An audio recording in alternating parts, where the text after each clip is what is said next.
Hello my dear student. Uttarakhand board परीक्षा 2024 अभी 14 मार्च 2024 को पूरा हुआ और मैं आपको इसी क्वेश्चन पेपर जो कि 14 मार्च 2024 को आया था उसकी एग्जैक्ट सॉल्यूशन को आपको बताने जा रहा हूँ ताकि आपको आइडिया लग जाए आपने कितना सही किया और एक्चुअली में इकोनॉमिक्स में आपको कितना मार्किंग मिलने वाला है, ताकि आप रिचेक कर सके और इत्मीनान होके बैठ सके कि मेरे भाई इतने नंबर तो पक्के हो गए और आराम से सीयूटी या जो भी इंट्रेंस एग्जाम की तैयारी करना है कर सके।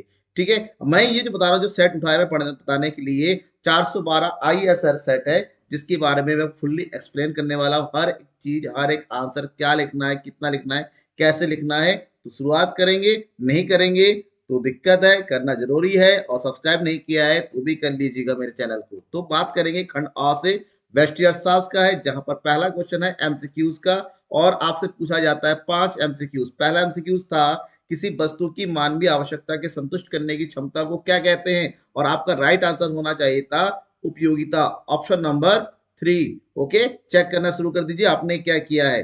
दूसरा क्वेश्चन था अर्थव्यवस्था की केंद्रीय समस्या क्या है, क्या उत्पादन करे, कैसे उत्पादन करे, किसके लिए उत्पादन करे। ध्यान में रखिएगा तीनों ही अर्थव्यवस्था की केंद्रीय समस्या है, तो आपका राइट आंसर होगा ऑप्शन नंबर 4। तीसरा क्वेश्चन है चाय और कॉफी जैसी वस्तुएं एक साथ प्रयोग नहीं होती, या तो चाय पिया जाएगा या तो कॉफी पिया जाएगा। क्यों? क्योंकि ये वस्तुएं कैसी वस्तुएं होती हैं, स्थानापन्न वस्तुएं होती हैं, और स्थानापन्न वस्तुएं ऐसी वस्तुएं होती हैं जो एक दूसरे के स्थान पे प्रयोग होती हैं, एक साथ नहीं हो सकता। क्वेश्चन नंबर 4 यानी कि पहले का घ, अल्पकालीन सीमांत लागत वक्र का आकार क्या होता है। सीमांत लागत हमेशा पहले कम होता है फिर ऊपर की ओर चढ़ता चला जाता है, जैसे कि उत्पादन पहले बढ़ता है फिर कम होता है। तो कौन सी आकृति बनी? यू आकृति। तो राइट आंसर आपका होना चाहिए था ऑप्शन नंबर 4। अच्छी बात यह है कि मैंने अपने स्टूडेंट से बात किया जो उत्तराखंड का पेपर दे के हैं, उन सब का यहाँ तक चारों के चारों एमसीक्यू सही, क्योंकि ये वो क्वेश्चन थे जिनको ऑलरेडी मैं एमसीक्यूज वाले सीरीज में आपको पढ़ाया था, है ना। ठीक है, हम बात करेंगे पांचवा क्वेश्चन। देखिए ये वाला क्वेश्चन भी आपको बताया गया क्वेश्चन है और आप लोगों को बता दिया था ये क्वेश्चन आ सकता है। देखिए आ गया क्वेश्चन है यहाँ पर, निम्नलिखित दो कथनों को पढ़कर चुनिए। एक नंबर में एमसीक्यूज अभिकथन है और कारण। जब मैंने बताया था कथन ए कथन दो, ठीक है ना, तो कोई दिक्कत नहीं है। क्वेश्चन है पूर्ण प्रतिस्पर्धा बाजार में क्रेताओं की संख्या बहुत अधिक होती है। बिल्कुल सही, बहुत अधिक होती है, ठीक है ना। पूर्ण प्रतिस्पर्धा बाजार में कोई एक क्रेता भी वस्तु की कीमत को प्रभावित कर सकता है, ये स्टेटमेंट गलत है, क्योंकि पूर्ण प्रतिस्पर्धा में बहुत सारे क्रेता होते हैं, बहुत सारे विक्रेता होते हैं, वो बाजार की कीमत को प्रभावित नहीं कर सकते। तो पहला सही है, दूसरा गलत है। तो ऑप्शन कौन सा चूज करेंगे? ऑप्शन नंबर 3 ए सही है और आर गलत। हो गया ना पांचों पांच एमसीक्यूज। आप बात करेंगे अति लघु उत्तरीय प्रश्न की, एक शब्द वाले, एक लाइन वाले, जहां पर आपको एक नंबर मिलने वाला है। तीन क्वेश्चन थे इसके। परंपरागत रूप से अर्थशास्त्र की विषय वस्तु का अध्ययन किन दो व्यापक शाखाओं के अंतर्गत किया जाता है? तो राइट आंसर इज व्यष्टि अर्थशास्त्र और समष्टि अर्थशास्त्र, जिसको किसने बताया था? रैगनर फ्रिश ने। ओके, उपभोक्ता की आय में वृद्धि होने पर अगर उपभोक्ता की इनकम बढ़ जाती है, ठीक है ना, इनकम बढ़ जाती है तो वस्तु की मांग कैसी होगी? ठीक है, निम्न स्तरीय वस्तु मतलब घटिया वस्तु, भाई जिसकी इनकम ज्यादा होगी वो घटिया वस्तु का प्रयोग नहीं करेगा। तो उपभोक्ता की आय में वृद्धि होने पर निम्न स्तरीय वस्तु की मांग घट जाती है, यानी कि कम हो जाती है। औसत उत्पादन वक्र की आकृति किस प्रकार की होती है? औसत उत्पादन, पहले उत्पादन बढ़ता है फिर घटता है, तो उल्टे यू आकृति होगी, यानी कि ये आकृति की होगी। ठीक है, ये था आपके तीनों एक नंबर वाले। अब बात करेंगे दो नंबर वाले, जिसका आंसर 30 से 40 शब्दों में लिखना होता था। तो यहाँ पर क्वेश्चन पूछा गया था केंद्रीय योजनाबद्ध अर्थव्यवस्था क्या है, स्पष्ट कीजिए। एक ऐसी अर्थव्यवस्था जहां पर समाज के संसाधनों पर सामाजिक कल्याण के लिए नियोजित की जाती है। केंद्रीय योजनाबद्ध अर्थव्यवस्था में सभी उत्पादन के साधनों से संबंधित निर्णय उनका स्वामित्व सरकार के अधीन होता है और सारी आर्थिक क्रिया जनता यानी कि प्रजा के हित में किए जाते हैं। इतना लिख देंगे, इनफ है। दूसरा तीस सिक्स क्वेश्चन था यहाँ पर, पूंजी की कीमत लोच को क्या कहते हैं? अर्थ बताइए और समझाइए। किसी वस्तु की कीमत में होने वाले परिवर्तन के परिणाम स्वरूप उसकी पूर्ति में होने वाले परिवर्तन के माप को पूर्ति की कीमत लोच कहते हैं। जैसा कि यहाँ पर आपको ये एक यानी फार्मूला दे देना है। जितना ज्यादा फार्मूला, डायग्राम, फ्लो चार्ट का यूज करेंगे आपके मार्क्स उतना ज्यादा बढ़ जाता है। अगर आपने इस तरह से आंसर लिखा है तो कोई भी आपके मार्क्स नहीं काट सकता, इतना ध्यान रखिएगा। क्वेश्चन नंबर 7, अल्पकाल तथा दीर्घकाल से क्या आशय है? अल्पकाल अल्पकाल वह अवधि होती है जहां पर उत्पादन के कुछ कारक स्थिर होते हैं और केवल कुछ कारकों ही बदला जा सकता है, जबकि दीर्घकाल वह समय अवधि होता है जहां पर उत्पादन के सभी कारकों को बदला जा सकता है। 8th क्वेश्चन 2 नंबर में, कीमत रेखा किसे कहते हैं? चित्र सहित स्पष्ट कीजिए। देखिए ये सारे क्वेश्चन, मैं सारे क्वेश्चन जो है लघु उत्तरी जब मैंने कराया था वहां पर सब बताया हुआ है, ठीक है। कीमत रेखा दो वस्तुओं के उन विभिन्न संयोगों को व्यक्त करती है जो उपभोक्ता अपनी दी हुई आय एवं वस्तुओं की वर्तमान कीमत पर खरीद सकता है। अगर आपने ये आंसर लिखा हुआ है तो आपके नंबर कोई नहीं कर सकता, 2 नंबर आपके पक्के यहाँ पर लिख लीजिए। अब हम बात करेंगे 3 नंबर वाले क्वेश्चन जो पूछे गए हैं। अनादिमान वक्र के लक्षण विशेषताओं का उल्लेख कीजिए। क्वेश्चन बहुत मैंने बताया था, रिपीट होता रहता है। और अनादिमान, उदासीनता वक्र, तटस्थ वक्र के नाम से देखिए आ गया क्वेश्चन आपके। मैंने उस समय क्वेश्चन पूरा बताया था कि अनधिमान वक्र आप क्या समझते हैं। अनधिमान वक्र की विशेषता, अनधिमान बेसिकली मैंने आपको उदासीनता वक्र के नाम से ज्यादा बताया, यहाँ पर अनधिमान वक्र के नाम से आ गया, लेकिन एक ही चीज है। दोनों मैंने बताया 3 नाम होते हैं, उदासीनता वक्र, तटस्थ वक्र और अनधिमान वक्र के लक्षण यानी कि विशेषताएं। उदासीनता वक्र बाएं से दाएं नीचे की ओर गिरता हुआ होगा, देखिए ऊपर से नीचे की ओर गिरता हुआ होगा। ये हमेशा मूल बिंदु की ओर उन्नतर होता है, मतलब मूल बिंदु से उल्टी दिशा में भागता हुआ नजर आता है। दो उदासीनता वक्र कभी भी एक दूसरे को काटते नहीं है। और उदासीनता वक्र जितना ऊपर की ओर बनेगा, संतुष्टि का स्तर भी उतना ही ज्यादा होगा। 3 नंबर के था तो 3 से 4 और विद डायग्राम लिखेंगे तो आपको यहाँ पर 3 के 3 नंबर पक्के मिल जाते हैं। क्वेश्चन नंबर 10, इकाई कर लगने से पहले एक फर्म की पूर्ति वक्र किस प्रकार प्रभावित होती है? इकाई कर, यूनिट टैक्स। यूनिट टैक्स का मतलब होता है आपने किसी वस्तु का उत्पादन किया तो उत्पादन की बिक्री करने के ऊपर जो टैक्स लगता है। मान लो आपने 10 प्रोडक्ट का यूज किया और एक प्रोडक्ट के ऊपर अगर 10% का टैक्स लगा तो 10% लगेगा। तो हर एक यूनिट पर लगने वाला टैक्स इकाई कर के नाम से होता है। और टैक्स जितना बढ़ेगा लागत में ही वृद्धि होगी, और लागत जितनी ज्यादा बढ़ेगी सीमांत लागत बढ़ती चली जाएगी। ऐसे में धीरे धीरे उत्पादक का लाभ कम होता चला जाएगा और पूर्ति में कमी आएगी। सिंपल है कि इकाई कर लगने से पूर्ति में कमी आती है और पूर्ति वक्र हमारा ऊपर बाईं ओर क्या हो जाता है? शिफ्ट हो जाता है, मतलब ऊपर की ओर चला जाता है। ये आपके सामने राइट आंसर है, आप देख लीजिए। क्वेश्चन नंबर है 11, पूर्णतः बेलोजदार मांग को समझाइए। बेलोजदार मांग, पूर्णतः बेलोजदार मांग मतलब अगर वस्तु की कीमत में परिवर्तन के फलस्वरूप वस्तु की मांग में कोई परिवर्तन नहीं होता है, उस स्थिति को हम बेलोजदार मांग के नाम से जानते हैं। ऐसे में बेलोजदार मांग का मतलब होता है कि लोच जीरो होता है। लोच इसलिए जीरो होता है कि उदाहरण आपको देना होता है, और इस स्थिति में जो मांग वक्र होता है, बेलोजदार मांग वक्र हमेशा सीधा वाई एक्सिस के सीधे मिलता है। इस तरीके से यहाँ पर लेंगे वस्तु की मात्रा, यहाँ पर लिखेंगे वस्तु की कीमत, और ये हो गया मांग वक्र। केवल वस्तु की कीमत में परिवर्तन हो रहा है, वस्तु की मांग में कोई परिवर्तन नहीं हो रहा है। मतलब अगर मान लीजिए वस्तु की कीमत में परिवर्तन हो रहा है 20% और वस्तु की मांग में परिवर्तन हो रहा है 0%, तो हम क्या करेंगे? जब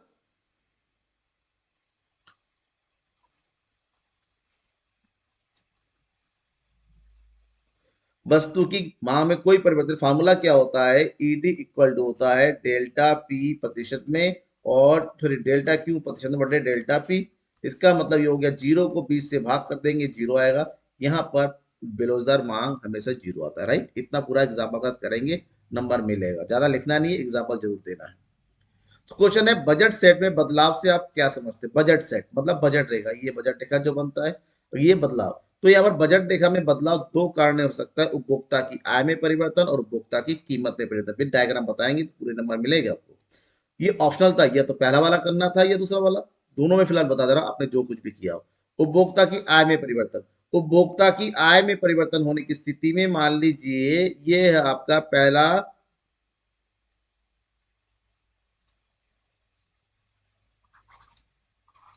बजट रेखा, और उपभोक्ता की आय में वृद्धि होने पर हमारा बजट रेखा कहां चली जाएगी? ऊपर की ओर, आर एस टी हो जाएगा, ठीक है।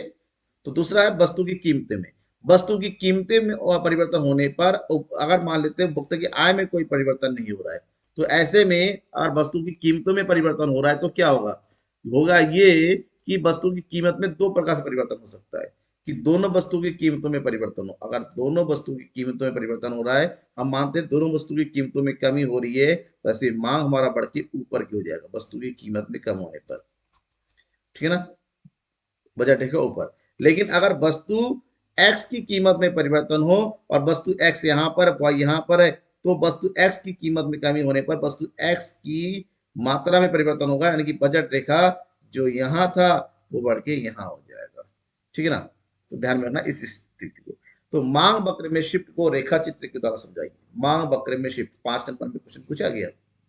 मांग वक्र में शिफ्ट का होने का मतलब होता है वस्तु की कीमत के अलावा दूसरे कारकों में अगर कीमत में कोई परिवर्तन नहीं होता है और अन्य कारकों में परिवर्तन होता है तो मांग में परिवर्तन होता है, जिसे मांग वक्र खिसक जाता है, जिसे मांग वक्र का खिसकाव या मांग वक्र का शिफ्ट कहते हैं, जो कि दो प्रकार से आपको लिखना है, मांग में वृद्धि और मांग में कमी। दोनों को समझाइए चित्र के सहित। पहले मांग में वृद्धि, जब वस्तु की मांग में कीमतों के अलावा अन्य तत्व जैसे आय, फैशन आदि परिवर्तन के कारण वृद्धि होती है तो मांग वक्र बाएं से दाईं ओर स्थानांतरित हो जाता है। ठीक है, मान लीजिए वस्तु की कीमत पहले 10 थी और मांगी जा रही 20 यूनिट, वस्तु की कीमत वही है, लेकिन क्या हुआ, उपभोक्ता की आय बढ़ गई और वस्तु की मांगी जा रही 30 यूनिट। तो पहले मांग वक्र यहाँ था, ये वाला। अब कीमत वही है लेकिन मांग की मात्रा बढ़ गया यहाँ पर, वैसे मांग वक्र हमारा आगे की ओर चला जाएगा। ठीक है, लाइक दिस। तो इसको बोलते हैं मांग में वृद्धि। दूसरी स्थिति होती है मांग में कमी। मांग में कमी का मतलब होता है वस्तु की कीमत में कोई परिवर्तन हुआ नहीं लेकिन उपभोक्ता की आय में कमी हो गई, भविष्य में वस्तु की कीमतें कम होने की आशंका है। ऐसे में उपभोक्ता जो है वर्तमान में कम मात्रा खरीदता है। ऐसे मान लीजिए वस्तु की कीमत 10 है और मांगी जा रही थी 50 यूनिट, अब वस्तु की कीमत भी 10 अभी भी, लेकिन फ्यूचर की कोई दिक्कत होने के कारण अब मांगी कर रही है 40 यूनिट। तो मांग वक्त पहले यहाँ था, कीमत ये, और मांग में हो गई कमी, तो नई कीमत यहाँ पर होगी, मांग की मात्रा कम, कीमत अपनी जगह पर। तो इसको बोलते हैं मांग में कमी होना। ठीक है, इस तरह से मांग वक्र अपनी जगह से अगर खिसक जाता है तो उसी को बोलते हैं मांग वक्र का शिफ्ट होना। इसको पूरा डायग्राम लिखना था आपको। 13 है, एक फर्म की कुल स्थिर लागत, कुल परिवर्तनीय लागत, कुल लागत क्या है वे किस प्रकार संबंधित है। 5 नंबर। 5 नंबर का हर एक क्वेश्चन आपको ध्यान रखना, एक पेज या 1.5 पेज के अंदर लिखना है और सब लिमिट होता है 120। तो कुल लागत किसी वस्तु के उत्पादन के लिए किया जाने वाला व्ययों का योग कुल लागत होता है। कुल लागत कुल स्थिर लागत और कुल परिवर्तनशील लागत का योग होता है, यानी कि TFC प्लस टी। ये हमेशा कुल स्थिर लागत एक समान रहता है, कोई परिवर्तन नहीं होता है। उत्पादन के साथ साथ कुल परिवर्तनशील लागत में वृद्धि होती रहती है, ऐसे में कुल लागत भी ऊपर की ओर बढ़ती है। इस तरह से आपको डायग्राम को बनाना है। ठीक है, और वहीं पर कुल स्थिर लागत को भी एक्सप्लेन करने के लिए कहा गया है। उत्पादन के स्थिर साधनों पर किए जाने वाले व्यय को स्थिर लागत के नाम से जाना जाता है।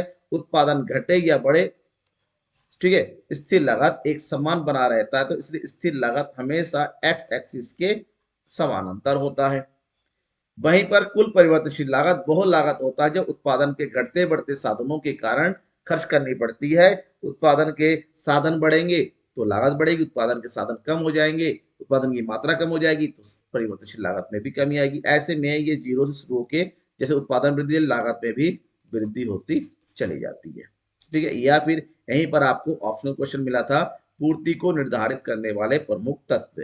निर्धारित के मतलब प्रभावित करने वाले तत्व, पूर्ति को प्रभावित करने वाले प्रमुख तत्व। आपको हेडिंग बस लिखना था, वस्तु की कीमत, कीमत ज्यादा तो पूर्ति ज्यादा, कीमत कम पूर्ति कम, संबंधित वस्तु की कीमतें, फर्मों की संख्या। आपको हेडिंग वाइज एक्सप्लेन करना था। देखिए जैसा कि मैंने यहाँ पर लिखा था, अगर ऐसे लिखा हुआ है तो आपको पूरे नंबर मिलने वाले हैं।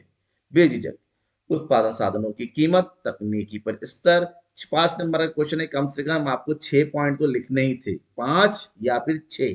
5 से कम लिखा तो आपके नंबर कटनेंगे, ध्यान में रखिएगा, क्योंकि 5 नंबर में 5 पॉइंट तो मांगता ही मांगता है। और हमेशा मैंने कहा है अगर 5 नंबर का क्वेश्चन है तो 6 पॉइंट तो लिखेंगे। इस प्रकार से 6 पॉइंट अगर आपने लिखा है तब जाके आपको पूरे नंबर मिलेंगे इस क्वेश्चन पे।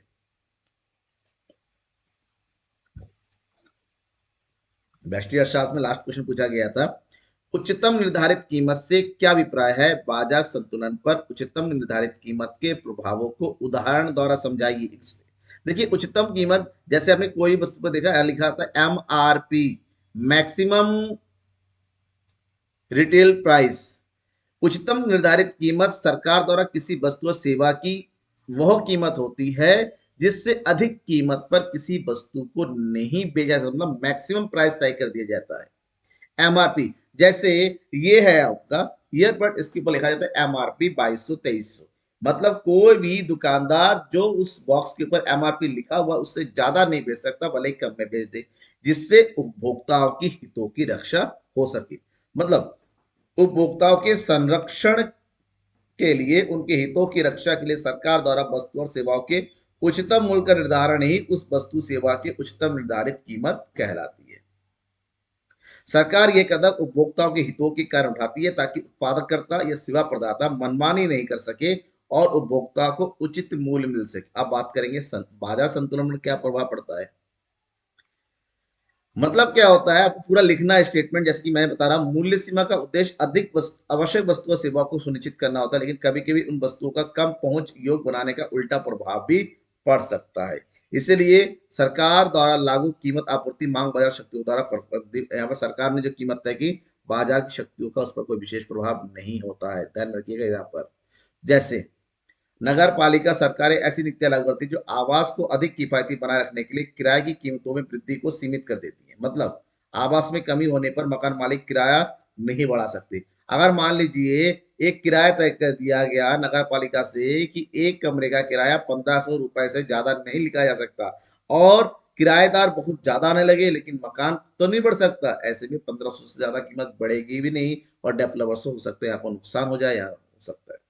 तो इस तरह से जो है किसी भी चीज की कीमत को तय कर देना जो कि बाजार कीमत से ज्यादा या कम हो सकती है, इससे जो है उत्पादक को फायदा या नुकसान हो सकता है।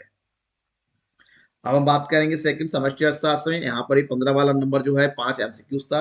पहला एमसीक्यूज, अब ये बिल्कुल सिंपल एमसीक्यूज आए थे यहाँ पर। आधुनिक अर्थशास्त्र के जनक किसे कहा जाता है? आंख बंद के आंसर आपने लगा दिया होगा, professor Adam Smith. Question number 2, जिस दर पर केंद्रीय बैंक व्यावसायिक बैंकों को पूंजी प्रदान करता है उसे क्या कहते हैं? Repo rate. The general theory of employment interest money की पुस्तक के लेखक कौन है? आंसर है जे एम कीन्स, जिनको क्या मैक्रो इकोनॉमिक्स के फादर कहते हैं।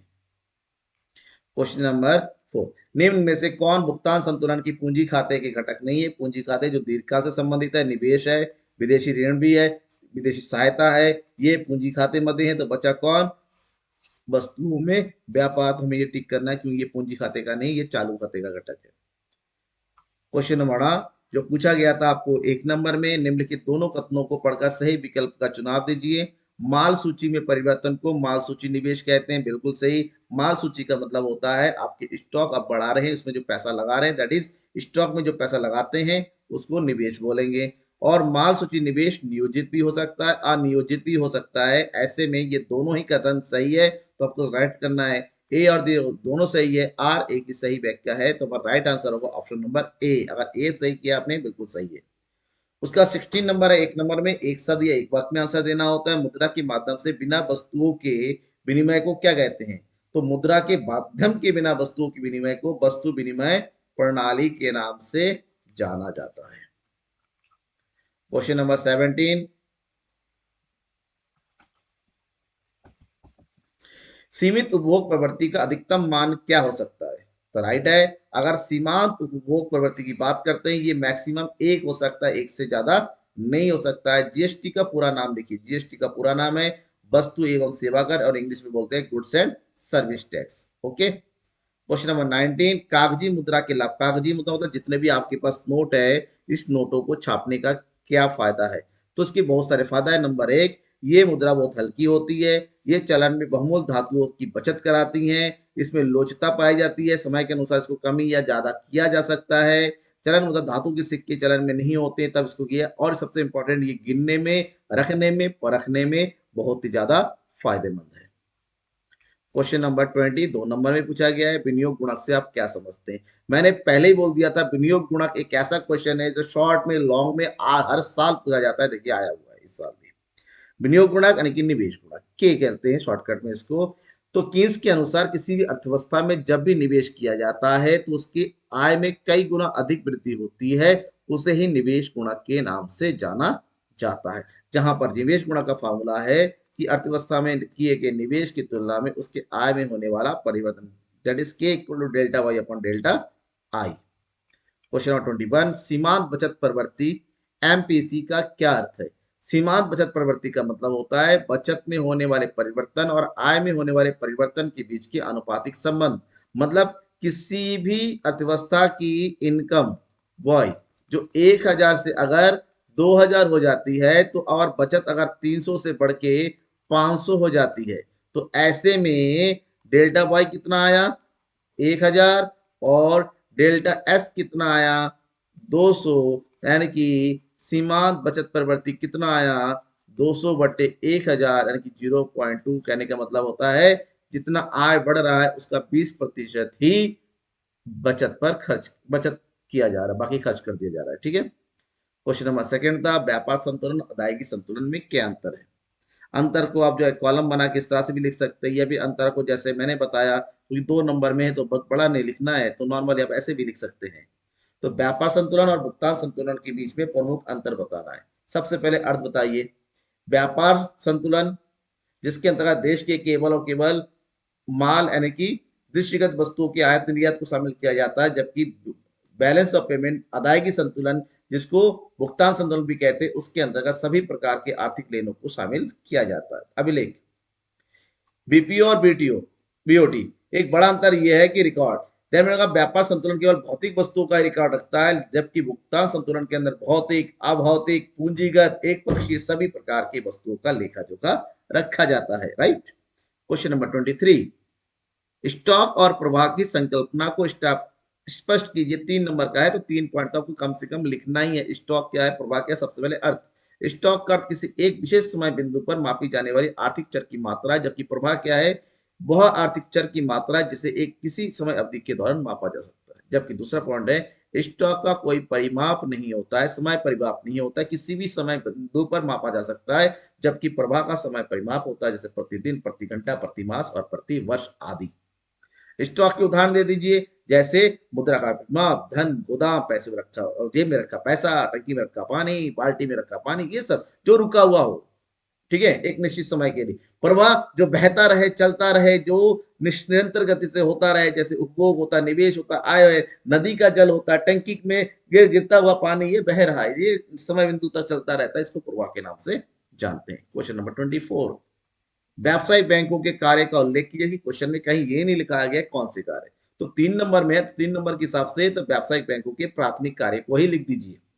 तो व्यापारिक बैंकों के 3 मुख्य कार्य होते हैं। लोगों से जमा स्वीकार करना, जो अलग अलग प्रकार के खातों में, जैसे चालू खाता, जमा खाता, सावधि जमा खाता, आवर्ती खाता।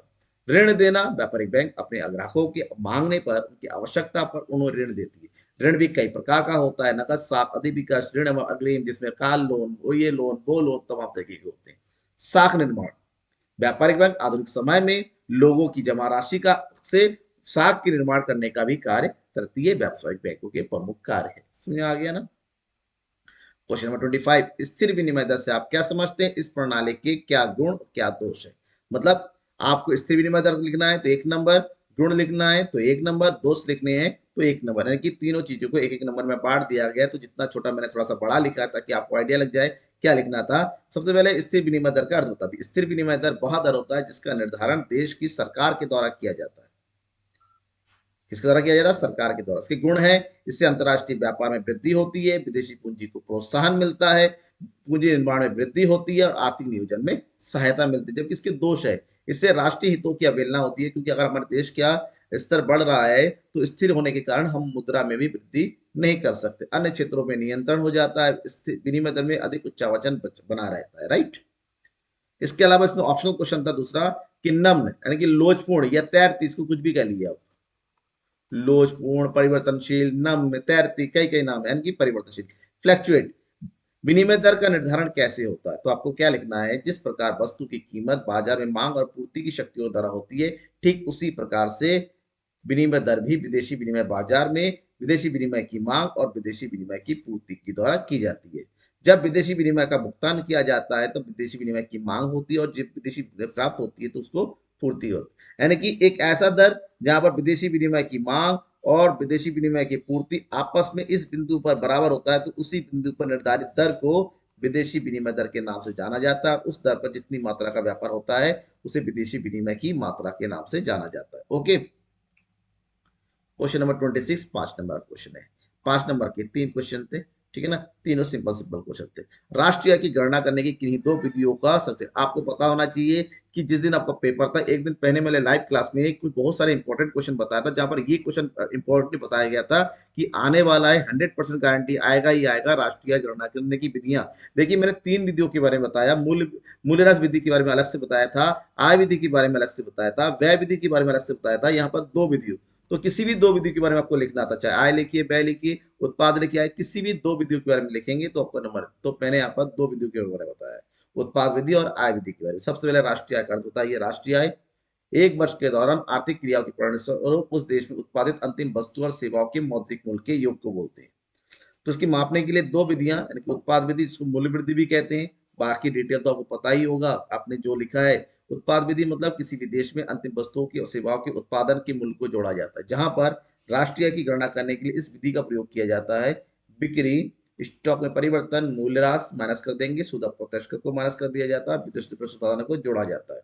इसको शॉर्टकट में कुछ इस तरह से भी लिखा जा सकता है, sales plus change in stock minus depreciation minus NIT plus NFIA. दूसरी विधि आय विधि, आय विधि के अंतर्गत एक देश में जितने भी कारक आय अर्जित किए जाते हैं उन सबका योग किया जाता है। कारक आय विभिन्न प्रकार के कारक यानी कि उत्पादन के साधनों के द्वारा प्राप्त होती है, जैसे श्रम, भूमि, पूंजी, उद्यमिता।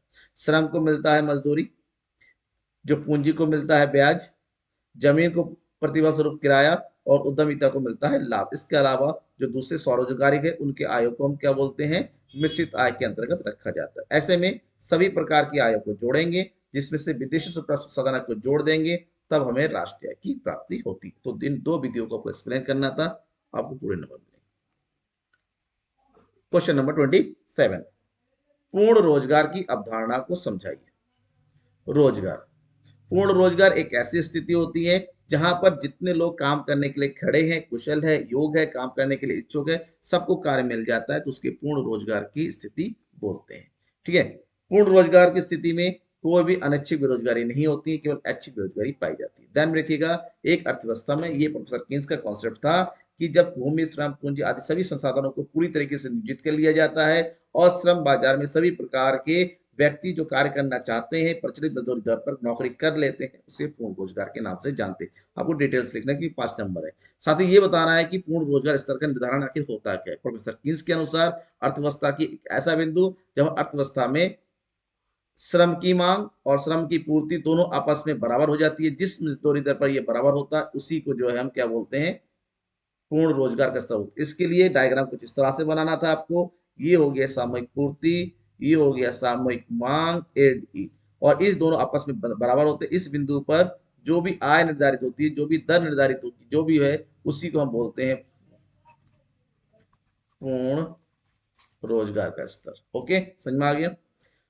नेक्स्ट, इसमें ऑप्शनल क्वेश्चन था एक, समग्र मांग में परिवर्तन का आय और उत्पादन पर क्या प्रभाव पड़ता है। समग्र मांग और पूर्ति के द्वारा ही अर्थव्यवस्था बनती है। ऐसे में अगर केवल समग्र मांग में परिवर्तन होता है तो ये 2 प्रकार से हो सकता है, आपको लिखना है ये 2 प्रकार से प्रभाव, इसमें दोनों प्रकार से अलग अलग तरीके से आय और उत्पादन पर प्रभाव पड़ता है। पहला प्रभाव, यदि समग्र मांग समग्र पूर्ति से अधिक हो जाए, ठीक है ना, समग्र मांग क्या हो रहा है, जितना होना चाहिए उससे ज्यादा हो जाए, तो इस स्थिति में अगर पूर्ण रोजगार के स्तर पर समग्र मांग ज्यादा होता है जितना होना चाहिए, तो उस स्थिति में अर्थव्यवस्था में वस्तु की कीमत में वृद्धि हो जाती है, क्योंकि उत्पादन और आय अपने संपूर्ण स्तर पर पहुंच चुका है, फिर भी आय में वृद्धि होती है। तो ऐसे में हमारा आय अपनी जगह पर रहता है, वस्तु की कीमतों में वृद्धि हो जाती है, क्योंकि सामूहिक पूर्ति में परिवर्तन नहीं हो सकता।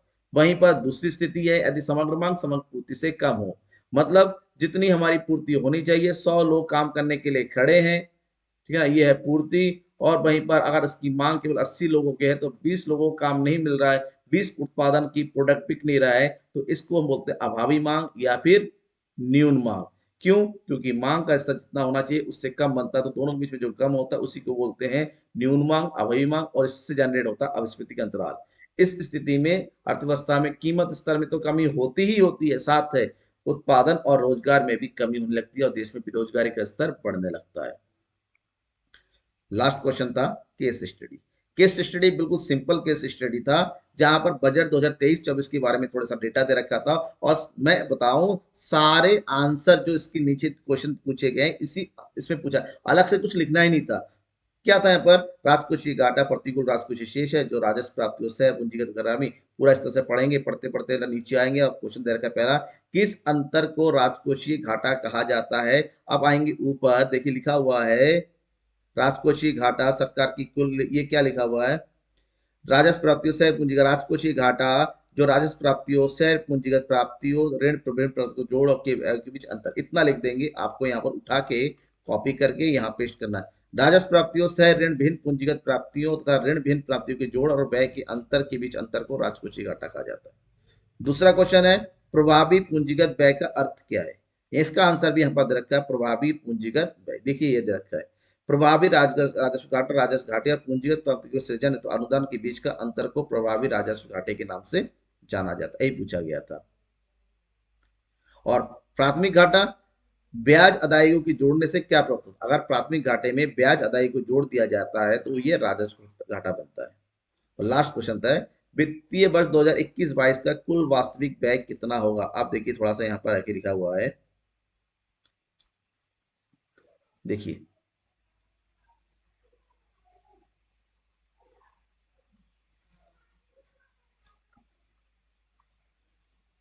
कहा गया ये 2022-23 में 41,87,232 करोड़ का क्या था, व्यय था, जो कि 21-22 से इतना, तो ये 21-22 से इतना ज्यादा है और 21-22 का डेटा पूछा गया, तो हमें क्या करना है, ये ज्यादा है 22 में कम था तो 41 लाख में से 3 लाख को माइनस कर देना है, जैसे कि मैंने अब करवाया है 41,87,222 में जो अधिक था उसको माइनस कर देंगे तो हमें 2021-22 का वास्तविक व्यय मिल जाता। ठीक है, ये था आपका करेक्ट आंसर। अगर आपने ऐसा लिखा है और इस तरीके से लिखना है, शॉर्ट क्वेश्चन और लॉन्ग क्वेश्चन जैसा भी हो, तो 100% गारंटी है आपके मार्क्स 80/80 लाने से कोई नहीं रख सकता। इसके बावजूद भी कुछ बच्चों का कमेंट आता सर बेकार गया, बेकार नहीं, आपने पढ़ाया जो वो नहीं आया, सब कुछ वही आया हुआ है बेटा, बस लैंग्वेज का खेल है। अगर क्योंकि वही बच्चे कहेंगे कि नहीं आया है जिन्होंने साल भर नहीं पढ़ाया और 2 दिन पढ़ के सोच लेते हैं हमें सब कुछ आ जाएगा, इट्स नॉट पॉसिबल। साल भर की पढ़ाई होती है तो 2 दिन पढ़ के आप नहीं हो सकते, आप पास हो सकते हैं। तो गारंटी है अगर आपने मेरे